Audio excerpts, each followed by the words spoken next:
ધોરણ 1 વિષય અર્થશાસ્ત્ર, પ્રકરણ 9 રાષ્ટ્રીય આવક. આજે જોઈએ આપણે રાષ્ટ્રીય આવકનો ચક્રાકાર પ્રવાહ.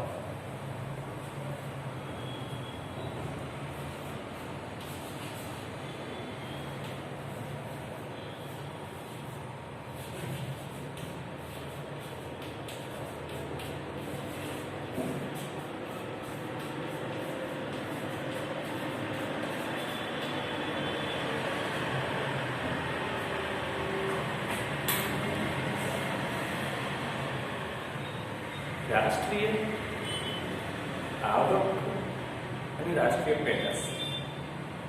રાષ્ટ્રીય આવક એટલે સેવાઓ અને વસ્તુઓના ઉત્પાદનનું બજાર મૂલ્ય એટલે રાષ્ટ્રીય આવક. અને રાષ્ટ્રીય પેદાશ એટલે ઉત્પાદનના સાધનો દ્વારા જે ઉત્પાદન થાય છે એ ઉત્પાદનના કુલ મૂલ્યને રાષ્ટ્રીય પેદાશ કહે છે. આ બંને ઉપરથી રાષ્ટ્રીય આવકનો ચક્રાકાર પ્રવાહ નક્કી કરવામાં આવે છે. અહીં સૈદ્ધાંતિક રીતે અર્થવ્યવસ્થાની અંદર અર્થતંત્રને બે ભાગમાં વહેંચી શકાય છે.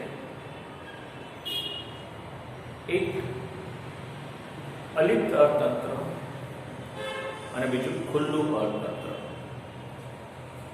તો સૌથી પહેલા આપણે અલિપ્ત અર્થતંત્ર કોને કહેવાય અને ખુલ્લું અર્થતંત્ર કોને કહેવાય તે આપણે જોવું જોઈશે. અલિપ્ત અર્થતંત્ર એટલે કે જે અર્થતંત્રની અંદર વિદેશ વેપારની કોઈ પણ પ્રકારની ભૂમિકા ન હોય તેવા અર્થતંત્રને અલિપ્ત અર્થતંત્ર કહેવામાં આવે છે. અને ખુલ્લું અર્થતંત્ર એટલે જે અર્થતંત્રની અંદર વિદેશ વેપારની ભૂમિકા રહેલી હોય તેવા અર્થતંત્રને ખુલ્લા અર્થતંત્ર તરીકે ઓળખવામાં આવે છે. તો અહીંયા આગળ જ્યારે રાષ્ટ્રીય આવકનો ચક્રીય પ્રવાહની વાત કરીએ છીએ તો તેવા સમયે અલિપ્ત અર્થતંત્રને ધારણા કરવામાં આવે છે.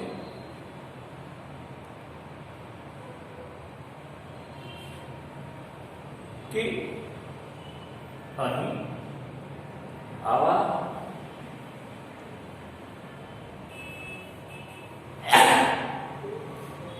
રાષ્ટ્રીય આવકના ચક્રાકાર પ્રવાહની અંદર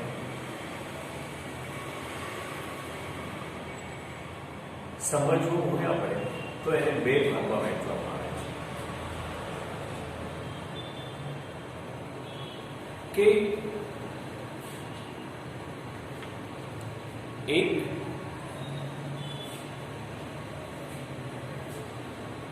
પેઢીઓ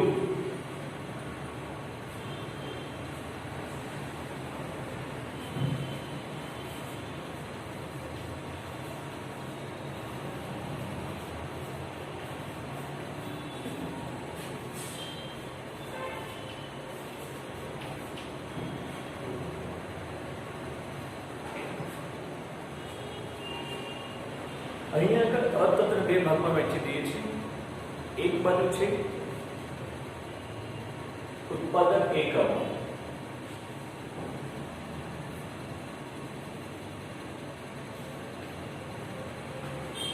ઉત્પાદન એકમો છે અને બીજી બાજુ છે કુટુંબો. અહીંયા આગળ છે પેઢીઓ. શરૂઆતના સમયની અંદર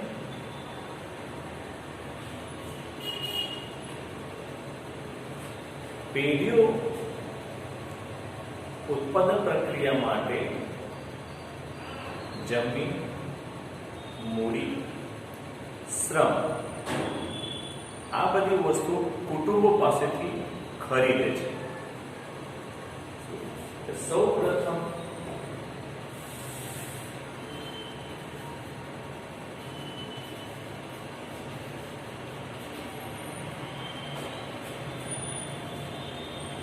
આ જે સાધનો છે એ સૌ પ્રથમ કુટુંબો પાસેથી પહેલા સાધનના માલિકો છે તેમની પાસેથી ઉત્પાદન કરતા એકમો પાસે જાય છે.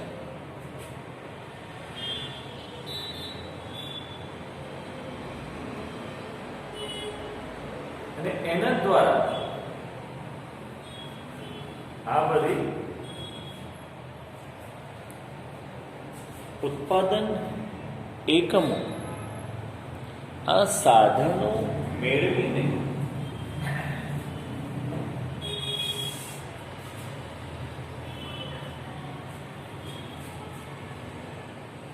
વસ્તુ અને સેવાઓ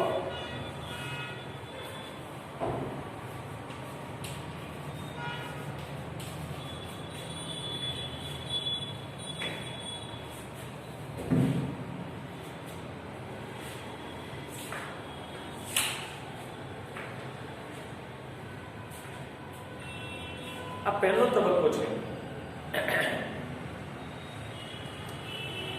કે જેમાં શું થાય છે, કુટુંબો પાસે આ બધા સાધનો રહેલા છે, એ સાધનોની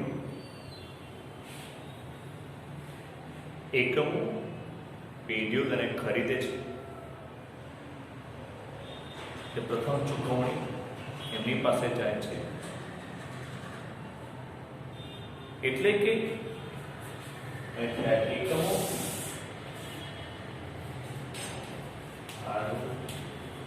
વેતન વ્યાજ ચૂકવણી.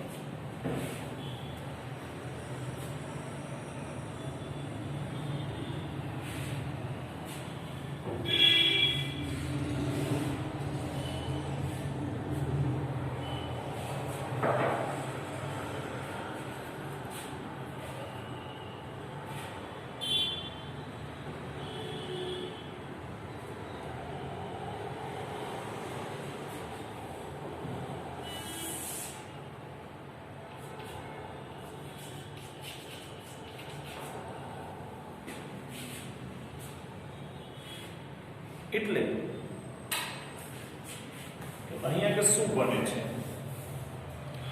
આ રાષ્ટ્રીય આવકના ચક્ર કે પ્રવાહની અંદર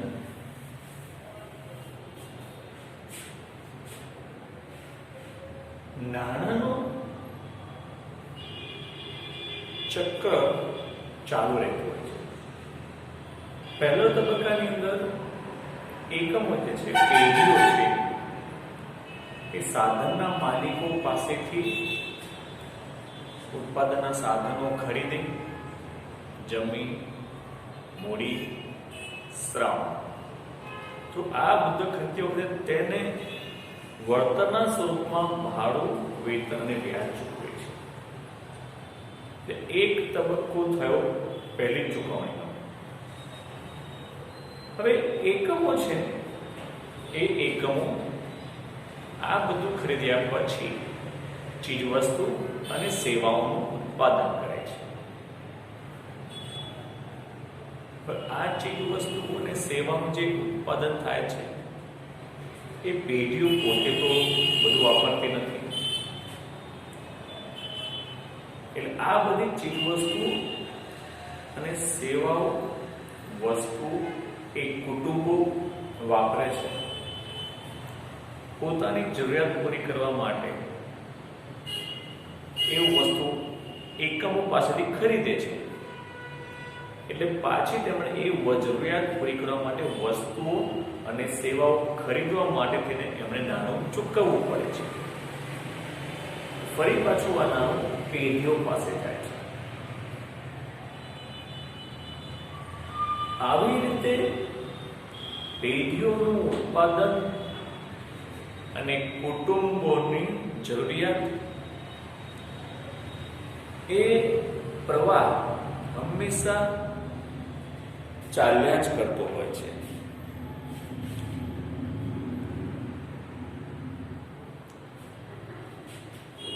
આને આ રાષ્ટ્રીય આવકના ચક્રાકાર પ્રવાહ તરીકે ઓળખવામાં આવે છે. અને જો આમ થાય તો જ દેશનું અર્થતંત્ર ચાલે. એટલે કે એમ કહી શકીએ કે રૂપિયો હંમેશા ફરતો રહે છે. જેવી રીતે આપણે કોઈ પણ વ્હીકલ ચલાવીએ તો એ વ્હીકલની ધરી સાયકલ હોય કે બાઇક હોય કે મોટરકાર હોય તો એનું પૈડું હંમેશા ફરે તો જ એ વ્હીકલ ફરે. અને જો એ પૈડું ના ફરે તો વ્હીકલ પણ ફરે નહીં. એવી રીતે અર્થતંત્રમાં રૂપિયો પણ હંમેશા ફરતો રહેવો જોઈએ, તો જ દેશનું અર્થતંત્ર ચાલે. જોઈ લો એકવાર આ.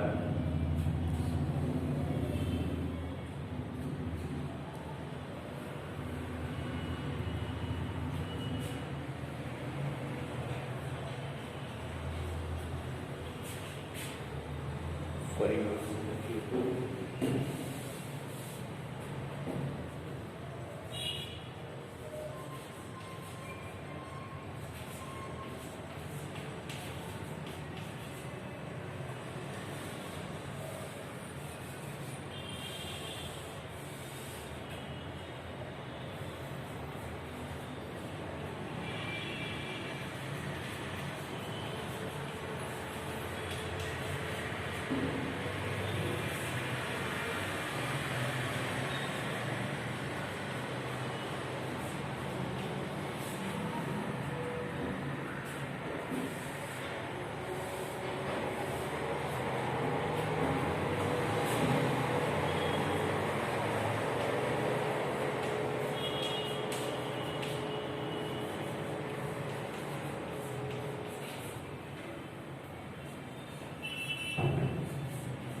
એટલે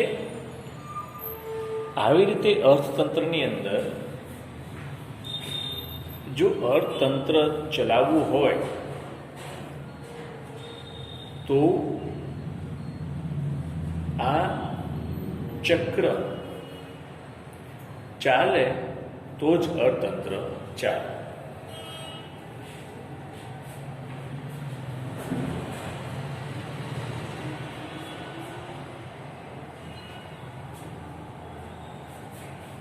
જોઈ લો એકવાર.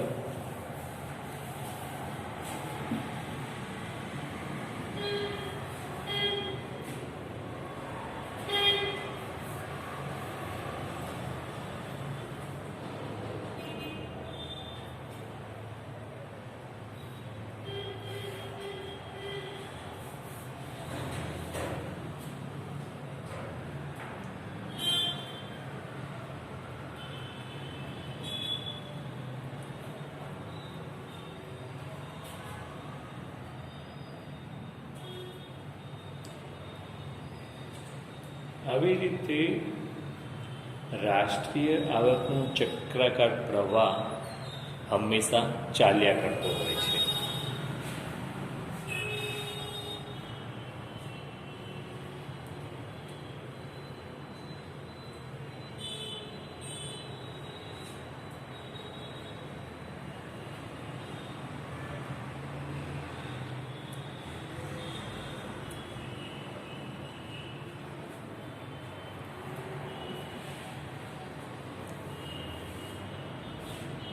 આના પરથી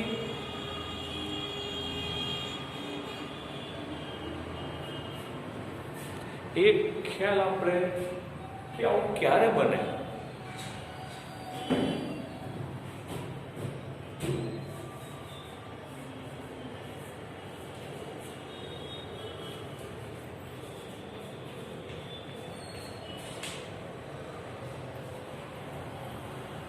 આવું બનવાનું કારણ એ છે કે જો અલિપ્ત અર્થતંત્ર હોય તો આવું શક્ય બને છે. અલિપ્ત અર્થતંત્ર ન હોય તો આવું શક્ય બનતું નથી.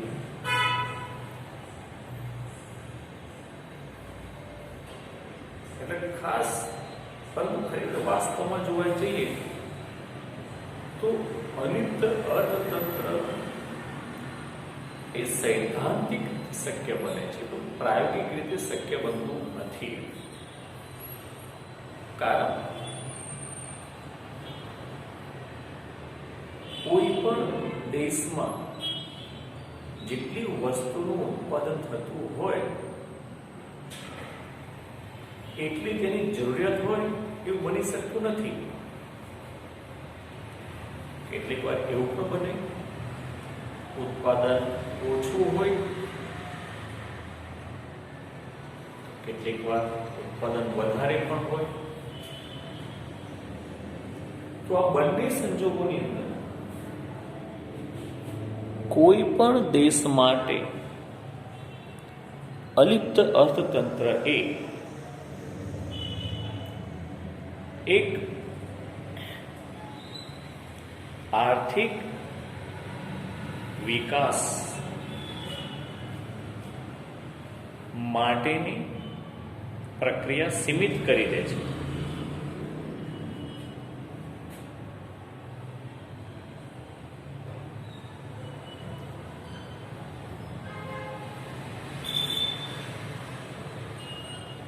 એટલે લગભગ દરેક દેશની અંદર ખુલ્લા અર્થતંત્રને સ્વીકારવામાં આવે છે. એટલે કે ખુલ્લા અર્થતંત્રની અંદર ઉદ્યોગોમાં સરકારની, ખાનગી વ્યક્તિની, વિદેશી વ્યક્તિની પણ વિદેશી મૂડીરોકાણની ભૂમિકા રહેલી હોય છે. એટલે કે સરકારની અને વિદેશ વેપારની બે ભૂમિકા રહેલી હોય છે. એવા અર્થતંત્રને આપણે ખુલ્લું અર્થતંત્ર તરીકે ઓળખીએ છીએ. અને જ્યાં ખુલ્લું અર્થતંત્ર હોય ત્યાં જ દેશનો વિકાસ ઝડપી થવાની શક્યતા રહેલી છે. એટલે વર્તમાન સમયની અંદર મોટા ભાગના દેશોએ ખુલ્લા અર્થતંત્રને સ્વીકાર્યું છે. કેટલાક સંકુચિત દેશોને બાદ કરતા લગભગ દરેક દેશોએ ખુલ્લા અર્થતંત્રનો સ્વીકાર કર્યો છે. અને આ રાષ્ટ્રીય આવક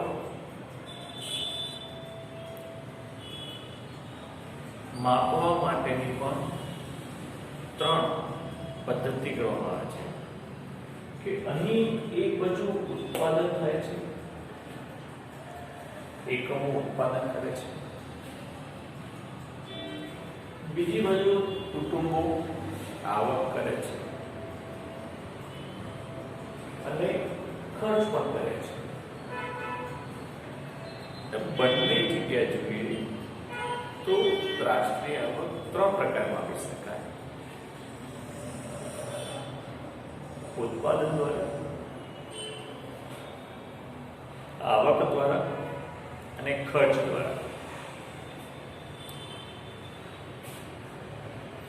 એટલે રાષ્ટ્રીય આવક માપવા માટેની પણ 3 પદ્ધતિ છે: ઉત્પાદન પદ્ધતિ, આવક પદ્ધતિ અને ખર્ચ પદ્ધતિ.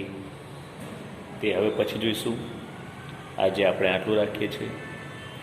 આજનું તમારું હોમવર્ક છે આ રાષ્ટ્રીય આવકનો ચક્રાકાર પ્રવાહ લખીને તમારે તૈયાર કરવાનો છે. શું આ પરીક્ષામાં પૂછાઈ શકે? બરાબર? આજનું તમારું હોમવર્ક છે. બરાબર? આજે આટલું આપણે